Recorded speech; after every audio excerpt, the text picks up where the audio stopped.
రీసెంట్గా Mexican president Claudia షీన్బామ్కి ఒక చేదు అనుభవం ఎదురైంది.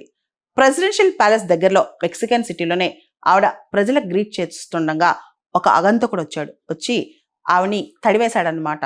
ఎంత అసభ్యంగా తడివాడంటే అది మొత్తం కూడా వీడియోలో కూడా రికార్డ్ అయిపోయింది. దాంతో ఆవిడ ఇమ్మీడియట్గా అతనిపైన కేసు పెట్టింది. ఆవిడ మెక్సికోకి మొట్టమొదటి మహిళా ప్రెసిడెంట్ అనమాట.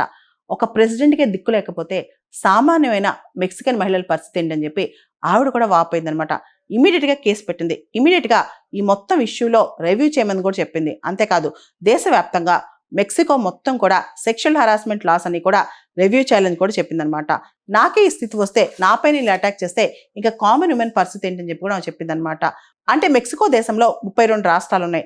కొన్ని రాష్ట్రాల్లో అయితే సెక్షువల్ హరాస్మెంట్ అనేది అసలు క్రైమే కాదనమాట. ఆ రాష్ట్రాల లాస్ ప్రకారం మెక్సికోలో క్రైమే కాదు. కానీ అవి మాత్రం దేశవ్యాప్తంగా సెక్షువల్ హరాస్మెంట్ లాస్ అని కూడా రివ్యూ అవ్వాలి, ప్రొసీజర్స్ అన్ని రివ్యూ అవ్వాలి. అంతేకాదు మహిళలపైన ఇలాంటి అటాక్స్ జరిగినప్పుడు, మహిళల్ని ఇలా అసభ్యకరంగా తాకినప్పుడు ఇమీడియట్గా వాళ్ళు పోలీస్ రిపోర్ట్ ఇవ్వటం, ఇమీడియట్గా వాళ్ళకి రెస్పాన్స్ ఇవ్వటం కూడా మనం చేయాలి. ప్రొసీజర్స్ అంత ఈజీ అవ్వాలి మహిళలకని కూడా ఆవిడ చెప్పిందనమాట. అంతేకాదు ఏ అమ్మాయినైనా పబ్లిక్ స్పేస్లో టచ్ చేసినా, పబ్లిక్ స్పేస్లో అసభ్యకరంగా ఆవిడతో ప్రవర్తించినా ఒక్కసారి ఏ అమ్మాయికైనా నో అంటే నో అని చెప్పే హక్కు ఉంది.